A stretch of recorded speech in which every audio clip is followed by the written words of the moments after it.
Hey guys, this is Caleb with Black Pearl Media here. Thank you so much for stopping by. And in this video, I'm gonna go over 5 of the best modifications you can do to your Nissan 350Z. Let's get into it.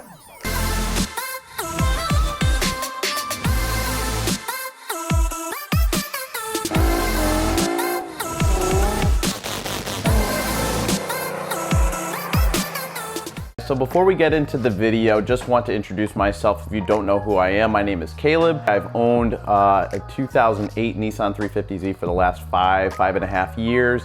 And I had a 2004 Nissan 350Z DE for 2 years prior to that. So I do have a little bit of experience with this platform. It's currently away. It's snowing right now. It's in storage. So unfortunately, I don't have the vehicle here where I could, walk around and make it a little bit more interactive, but I'll try and pepper in some videos to make things interesting. So just to be clear, I'm gonna be sticking with the naturally aspirated side of things. Forced induction's a whole nother beast. It's a whole nother chapter in itself, and I'm just gonna stick with the basics on this one. Now, the 350Z is really hard to narrow down to just 5 modifications because there is a plethora of different modifications out there, and different mods will suit different things. So, take it with a grain of salt. But if you're just looking to start out and get some good ideas for what modifications you should do, maybe you're not familiar with vehicles or this is your first vehicle that you're looking to modify on your own. First of all, welcome to the group. It's a great group of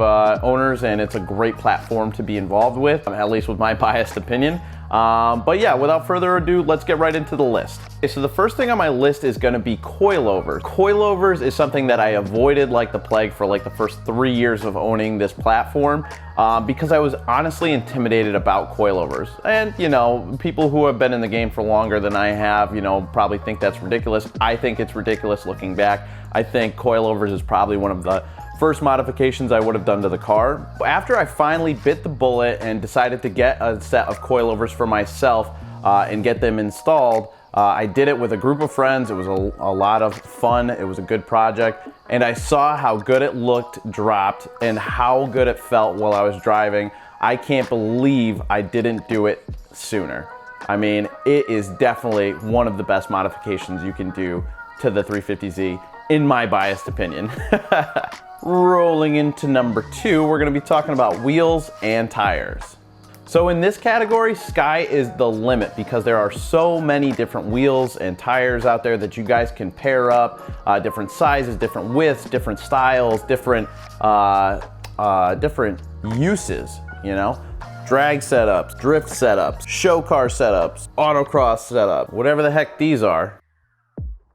But you can really pick and choose what direction you want to go with your car. And with the 350Z, there are a ton of options out there. It has one of the most common bolt patterns, and you can really pick and choose what size and style you want to go with. Item number 3 on the list is gonna have to be sway bars. Sway bars is a modification I slept on for way too long. Way too long. I didn't start looking at sway bars until I got into autocross, which was a couple years ago. And when I got my sway bars on there, it drives like an entirely different car. And I mean like an entirely different car. It is one of the biggest changes I've seen with the car since I've owned it and modified it, and I have done a lot of work. It makes the car handle like it's on rails. There's some sort of mechanical magic going on when you install these sway bars. And it just handles like it's on rails. It's unbelievable.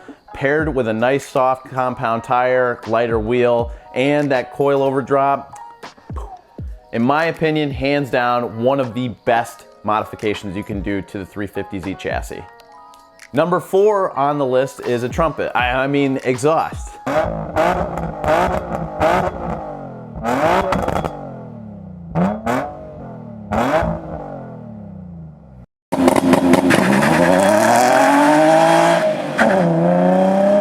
The 350Z has a really nice sound to it, but you have to pick the right exhaust. Actually, I would go as far as saying most exhausts sound pretty good, but if you really cheap out or decide to just straight pipe it or something ridiculous like that, you are going to get a horrendous result that's going to get you laughed at all the meets.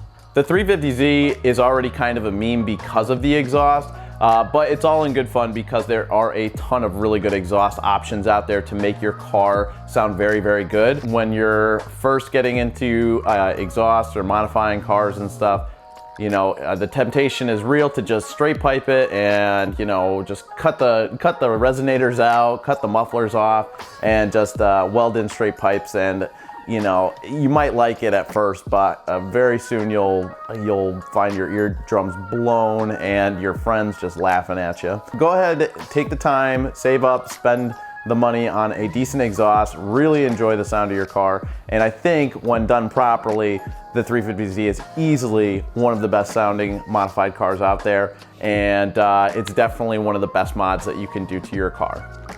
I'm also gonna pair up intakes with the exhaust because it's all part of the same system, right? More air in, more air out.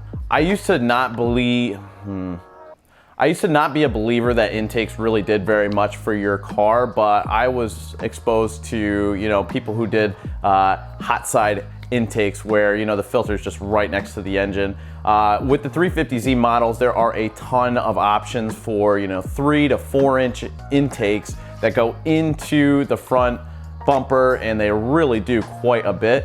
I personally witnessed my friend upgrade his intake and then pick up almost 30 horsepower on the dyno. I was sitting there on the dyno. We did before numbers, we did after numbers, and it was insane to see the difference. And that was a 4-inch intake. So if you can get more power in just through an intake, I would definitely call that an awesome mod for the 350Z.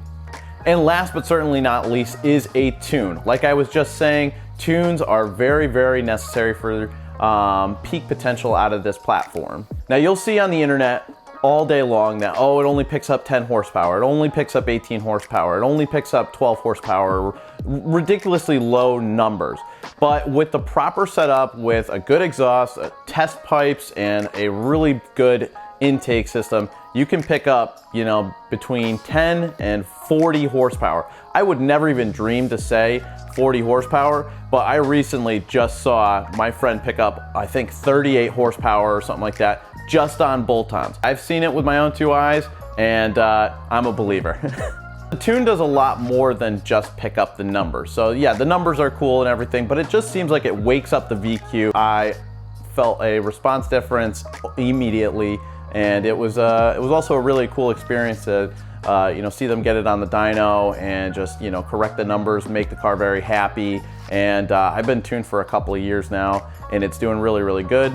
And I'll be heading back to the dyno here in the spring to get it retuned with my modifications to my turbo system. If you guys don't know, my car is rear mount turbocharged, which I built over this past year. And if you want to see more of that, hit that subscribe button, and we're going to be doing a lot more updates with that. So guys, that's my list of the 5 best mods I think there are for the 350Z.